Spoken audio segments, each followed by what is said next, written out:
Hi guys, and welcome to the first of a series of videos that hopefully I'll eventually get around to doing, where it's going to be like a video log diary of what I've been working on. And here I'm working on my Storm Raven, and you can see that I clean all my parts. And I don't normally use little Tupperware tubs like this. I normally do it over the sink, but for filming purposes I weren't able to do that. So this is just showing you that normally I'd use washing up liquid or any type of cleaning detergent to make sure I get rid of all the grease that's from the moulds. Now, it's not essential you do that, but it's definitely recommended. It'll make sure that your paint's going to adhere to the plastic really well there, especially if you don't prime. If you don't prime your minis, you definitely want to do this. Here I'm taking some of the plastics off the sprues there. I use the Citadel clippers, but there is other clippers on the market that are just as good, that are cheaper actually. I know Army Painter do a really nice set of clippers. I think they're about £4, but try not to bend the plastic parts off the sprue with your fingers. Definitely use some sort of clippers. Here I'm showing you that I use Swan and Morton blades. They're really cheap, and they're regarded as some of the best blades money can buy, and they're not expensive, so you can go out there and spend £7 or £8 on your GW hobby knife with a couple of blades, or you can buy a cheap hobby knife handle for a couple of pounds, and then buy a whole box of 50 blades for £4 or £5, and they'll last you a long time. Here I'm just cleaning up the plastic parts. Now when you spend the best part of £40 on a miniature, take your time with it. You can see here that I'm just cleaning them up. That's me just blowing a bit of the plastic residue that I've scraped off there. So just take your time over the parts and try and do things individually. What I normally do is, say if I need 4 or 5 parts from for a particular section on the manual, I'll take those 4 or 5 parts off and I'll clean those up and put those together, rather than clipping everything off the sprues all in one go. I definitely wouldn't advise that. There's a few reasons. If you clip all the parts off the sprue, you've got the problem of then trying to find the part that buddies up with a manual, and they're all numbered now on the sprue, so it makes life easier. And also it's easier to lose parts when you've got 100 odd pieces lying around on your table, but if they're on the sprues, they're relatively safe there. So try and cut only what you need off when you need it. I personally find that helps, but each to their own, but I think that's fairly good advice. Right, Storm Raven, bottom hatch. It's not good, it really isn't. The design where it clips in is very poor, and you can see that this one, even though it's clipped in, it doesn't even stay shut properly. It just falls off. I can understand why they want it left the hatch open. Say for example if you was entering a painting competition and you wanted to paint the inside of the tank, looking under that bottom hatch would be a key vantage point to see into the Storm Raven, but for all intents purposes it's a terrible design. You can see here, I'll point out on the manual here that it says do not glue. I can officially say I took no notice of that, and I definitely glued the panel shut there. Yeah, basically what's that all about? I actually glued inside of the actual hatch, and then placed the hatch on top, so I didn't see the glue lines, and there was me putting my thumb up to say yeah, jobs are good, and it's stuck down and it buddies up. Now I glued the door shut because I'm not going to be painting the inside of this miniature. I think it's the first vehicle that I've not painted the inside, but there's so much detail on the outside with the hatches, with the places where the places where the pilots sit, that I didn't really want to be worrying about painting the inside. It would have took me an extra couple of days that I just wasn't willing to spend, to be honest. Here you can see I'm using the Revel Contactica plastic cement glue. I highly recommend this stuff. It's cheaper than your GW1, and that metal pin there gives you accuracy that you're just not allowed or able to achieve with the GW plastic glue. Also, a good thing about it is even though it's in a metal tip, it can clog, but if you get a lighter to the tip of it or a candle and you just burn the very tip of the needle for about a second, it'll unclog it instantly, so you never have to worry about, you know, spending £2 or £3 on one of these glue bottles and then it clogging and then it's ruined. So you basically can use that Revel Contactica glue until, you know, you've literally emptied the whole bottle there. What you would have seen in this video that I'm rambling over is that I always make sure that things butt up and things fit before I add the glue. In the past, I'm sure we've all put the glue down, tried to put the part in, and it's not butted up, and then you've been left with all sorts of problems. So, you know, make sure you dry fit things before you add the glue.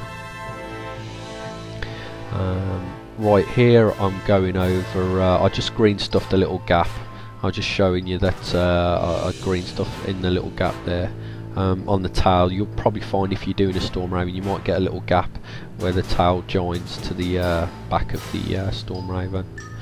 Here I'm just smoothing out the gun nozzles ready for the pin vise so I can drill the holes.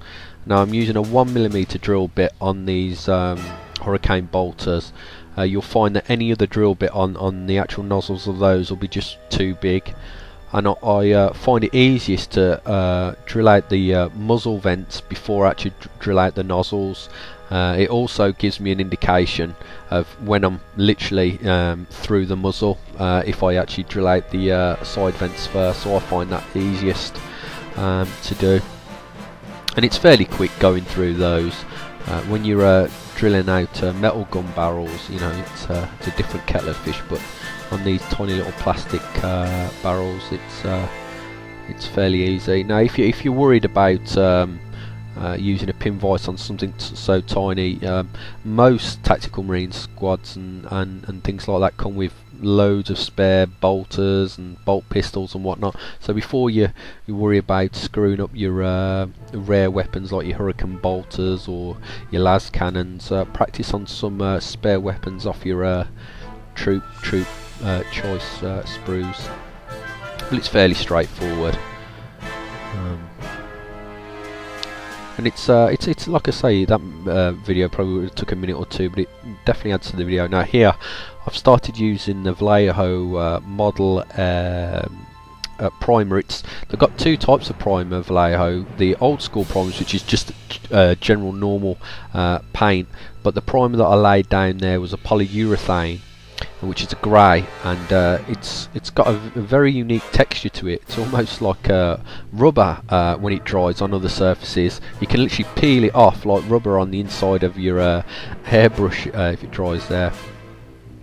And what I've done here is, as you've seen back a second ago, I've been using two different colours. I've been using Skull White and I believe it was Stonewall Grey, and I was basically creating like a grayscale as if you was painting. Sometimes I used to paint in Photoshop, and I'd do things in grayscale. I'd paint in grayscale and then I'd use hue and saturation to actually bring the colours in, and I thought of trying to do that here. So it's like zenithal lighting, but I'm not actually using colour, so I've used different greys. So almost like pre-shading, but whereas pre-shading is just one colour, which is grey, and then you'll use black, I've used different types of greys and a bit of white to create different tones. So you'll see that on the top parts where the engines are, the top panels are lighter than where the wings are, and where the very rear wing rudder, I don't know the actual technical term for it there, that's much lighter than any other thing, so that's the highest part up, so it's closest to the light. So I tried to create as many tones as I could within the prime colours, if I like. You know, you could call it a base colour. And the pre-shading colour I used like a medium grey. I forget which grey it was now. I don't think I showed it on camera. But basically I didn't want to use black for the pre-shading, so I wanted it to look quite natural. I didn't want it to look like it's been heavily airbrushed. Sometimes you see like that grainy look where you can see a definite degree of airbrushing, where you see a really extreme highlight or extreme shadow, that you know you can tell that it's been heavily airbrushed, which looks it looks cool and it looks nice, but I wanted it to be more subtle. It depends on what you prefer really, but I wanted to go a bit more subtle. Here I'm using Vallejo Model Air Scarlet Red, and that's the only actual colour that I use on this tank. Personally, I don't like adding colours to my reds. I mean, you can start with a very, very dark red colour and then build it up to a lighter red, but red's notoriously hard to highlight unless you start adding other colours like orange. And the problem with that is the more orange you add to red, the more washed out it becomes. Depending on how you want to paint, if you want it to look like weathered, like it's been out in the elements for a long time and the actual colour's been really dulled down, that's fine, but I wanted it to be very vibrant and red, and if I started adding colours to highlight that, it wouldn't stay that vibrant red colour anymore. So that's why I went with the technique of using different greys and whites as the undercoat or the base coat, to actually allow me to use just one colour and to have the shadows and highlights. Now you'll see on the I don't know whether the camera picks it up, but the very, very highest top panel on this engine vent, I'm not sure what it is very light, and underneath it's darker. That's solely not because of how much red I've put on there, it's solely because of the different tones that I laid down in the primes. Here you can see that I'm pointing out the pre-shading lines. I've made the red pop way more, so I literally only painted one of them just to show you how that works. Now it's subtle depending on how you wanted to go. Rather than using that grey, you could have used the black there, and those panels really would have stood out. Now here I'm going to be using Vallejo's varnish. It's a satin varnish. I'm running low on gloss varnish. I'd normally use gloss varnish for this. Gloss varnish will give you a much tougher coat than a satin varnish, and also for the next thing that I normally do, which is pin washing, the capillary action of the brush works better with the gloss as opposed to the satin. But you can still use satin varnish. Use what you've got basically. Just don't use a matte varnish for the technique that I'm doing now, because it just won't work. Unfortunately my hand's covering what most of the things that I'm doing here, but what I am doing is any of the panel lines, I'm literally just dipping my brush in a pre-mixed ink wash. What it is, it's Vallejo's old inks, not the washes. It's red ink and black ink mixed with a drop of glaze medium, and it's about 50-50 to water. So if I put 4 drops of ink in, I put 4 drops of water, so it's not the pure ink because the pigmentation is so strong, and it's a very, very dark reddy maroon sort of colour when I've mixed it. If I use pure black it'd be too black, and if I use the red ink it wouldn't be dark enough, so a bit of a mix there. And this is so simple, anyone could do this. I get the brush and I touch the paint on the actual crack, the inside crack of where the panel line is, and the paint just sucks off the brush right along, and you'll see it literally draw a line all by itself down the panel line. It's almost like magic, and that's the capillary action of the brush working. Yeah, I'm just showing you the that I was using there. Don't be afraid to mix your paints. You can save a tremendous amount of money doing that. Try and get that. That's just distilled water. I'd recommend using that as well. Tap water's fine, but there's foreign bodies in tap water, and later on down the line, depending on your pipes and the water area you're leaving, it could bite you in the ass. You could have You know, you could find your miniatures rusting because of the additives in your local area's tap water, but you should be fine. But I edge on the side of caution using distilled water. Right, here I didn't want to use a really dark silver, but then again you don't want to use a light silver.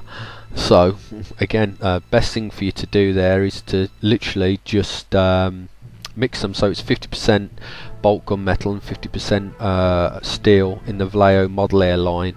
I think I use a tiny drop of glaze medium there just to help it flow a bit better, but those metallics flow really nicely anyway.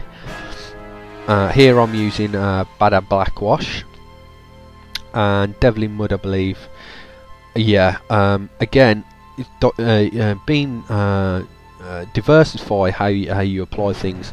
If I just put Bada Black down there neat, it'd just give me one shade and it'd be too dark. So again, I 50-50'd the washes with water, so one drop in wash, one drop water, sorry. Excuse me. And yeah, the brown in the mix just gives it that much more of an oily feel and look to the engine parts there. And also what I like to think is that there's going to be guns on this, and you got the compartments inside where the Marines and servitor sits, and you don't want all the metal to be exactly the same tone with exactly the same wash colour on it. You want things to look, different metals to look slightly different colours, so by diversifying the different washes that you use, it'll just make the model look that much nicer. And the paintbrush I'm using there is a very cheap paintbrush. It's a big paintbrush, it sucks up loads of wash, so I can just place it down really quickly.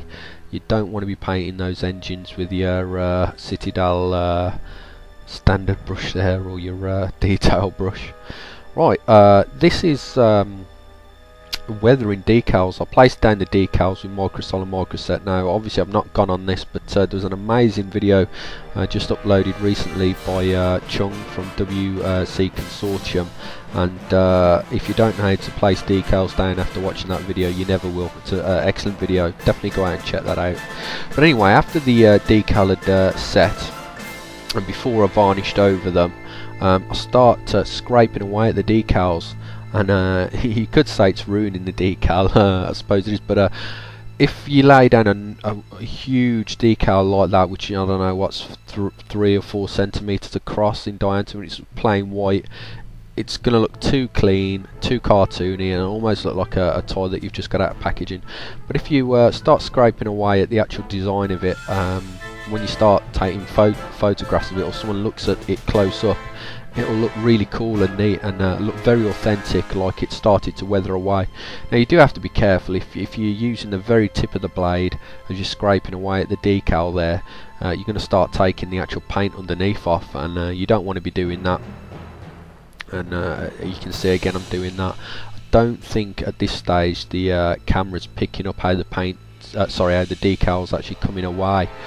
But at the end of the video I've added photos and they're fairly detailed, so you'll actually see what scraping away at the decals has achieved, and I like that look.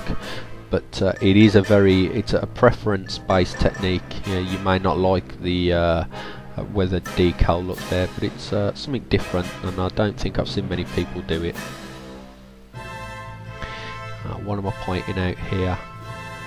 Oh yes, those airbrushed. I've not used any pigments or anything yet, but any areas that I wanted really dark, I just airbrushed a very thin black paint through it. Right, I'm just showing you going over there where I've just airbrushed just to make things look like soot really. It's not as authentic as using the pigments, but on larger areas it's cool.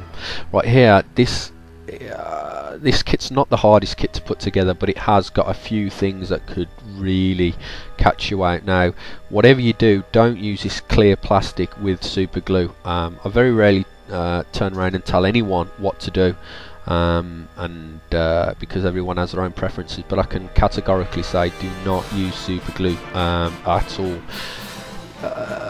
Microsoft do a special glue, I believe, which I haven't got. I think it's called Clear, and it's made specifically to glue clear plastic parts together, and it stops having accidents. What I used on those parts was plastic cement, but on the actual hatch of it, I placed the tiniest dabs of cement there to make sure that it didn't run anywhere. But be very careful doing those clear plastic parts, and take your time, don't rush them. If there's anything on that model that you need to take your time over, it's definitely those plastic parts there. Here I'm showing you on the las cannons there. I put 2 decals on the panels that cover part of the guns there, and decals, the actual they're very shiny when they catch the light in certain angles. So here you can see on the big vent there, they're actually varnished over it, and you couldn't, as I was moving it up and down, you couldn't differentiate where the decal started and where the decal stopped.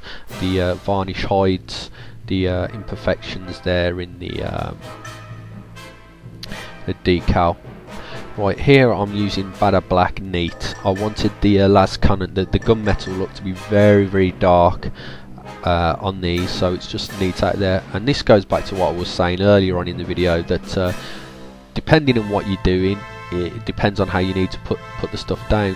You don't want to paint a huge vehicle and use all the metal on it, all one colour, with the ink wash all out the tub. It'll all look exactly the same, and you know, I personally believe that different metals are going to look slightly different, and it adds to the overall look. But there you can see no real skill involved there, just slapping down the Bada Black wash there. The only thing to take into account is you really don't want it to pool in a large globules, for want for a better word there. And yeah, just doing that. And I'm sure that everyone out there has used Bada Black wash. If there's someone out there that hasn't used Bada Black wash yet, put a comment below, because you're one of a very few people. But yeah, I think I needed to edit this part out a bit more. Yeah, I'm bored watching this bit myself, so sorry if you've took a little nap during this bit. It's self-explanatory really, isn't it?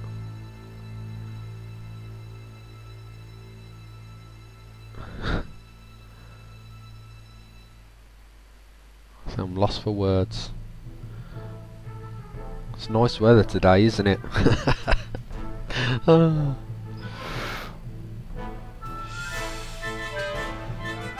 spent ages editing all this footage out, and I don't know how this skipped into there. Come on, let's get on to something interesting. Finally. Right, here I'm using the Tamiya weathering powder, and it's a kit. I think it's called Tamiya Weathering Master, and it's very good. I can recommend this to anyone, especially to the beginner that wants to use pigments but don't want all the kerfuffle and kerfaffle, whatever it's called, that goes along with it. And you can see going along the wind there, you can see those like lines going across, as if, you know, as it's coming through the atmosphere, or I don't know, it's got some kind of smog or debris, and it's literally cutting across with the wind across the wingspan there. And it's so easy to achieve using those makeup applicators. And because it's semi-moist, you're not going to have loads and loads of bits of powder flying all over the place. I mean, don't get me wrong, you'll still get a tiny bit of particles that you can blow away, and you might even see me doing it. But generally, it's yeah, there's me blowing away a few particles that have been rubbed onto it. It's so much easier to use the weathering kit than it is to use pigments. It's not a direct replacement for pigments, because they still have their place when you want to do like thick mud effects and those sorts of things. You can't achieve that with this, but for soot marks and grime marks and that sort of thing, you can't beat these kits. And they're not that badly priced. I believe they're about £7. You could probably get them cheaper online, possibly. But that's that. What also, which is a cool thing, if you're using like a very light coloured decal, you can see on that top vent there that the Achilles got some of the weathering soot that's gone onto the white, and it makes things look more three-dimensional. It makes things look a lot more cooler because it's actually blending into the white decal there. So I think that's a nice touch. Unfortunately, it looks like with my caggy hands that I'm not getting most of that on camera, unfortunately. But you can just see what I'm doing there on the tips of those barrels there. You just wipe it on. There's no real skill involved to applying this stuff. Anyone can do it. Anywhere you think there'll be a build-up of dust or debris, that's where you place it on, and it's very simple to put on things there. Yeah, you can see that I skipped a few stages there. Unfortunately, I used Vallejo Model Air Steel to hard edge highlight all of the guns and all of the feet on the tank, and you'll see that things pop a lot more because each of the edges I've got a much lighter metal colour than the overall look. So you'll see that every part of the edges are I've got a very light metal to make all the edges pop. The gold I use the Vallejo gold, old gold based in alcohol. It's really good gold, but you need isopropanol to clean the brushes out, or another cleaner. But when you're using that paint, you can't use water to clean out the paint from the brush. But the paint is amazing. The pigmentation is super high, but the actual colour is very thin. Right, and finally, these are just some pictures that I've taken. And you can see some of these. I did some chipping, but I didn't chip all around the Storm Raven there. But I really enjoyed painting this model. It was awesome, it really was. Also, plastic. There's two little plastic clips, just quickly, that go on the wings. Don't forget to put them on. It makes it look like lights on the wing, on the front wings there. There's not many people I've seen clip those on, but they're meant to go on the wings there. So try not to miss those out. Thanks for watching, guys. I think it's coming to the end, so I really appreciate you watching this video, and I hope there's that light thing that was on around that clear plastic cover right near the tip of the wing. Okay, thanks for watching, and I'll catch you on the next one.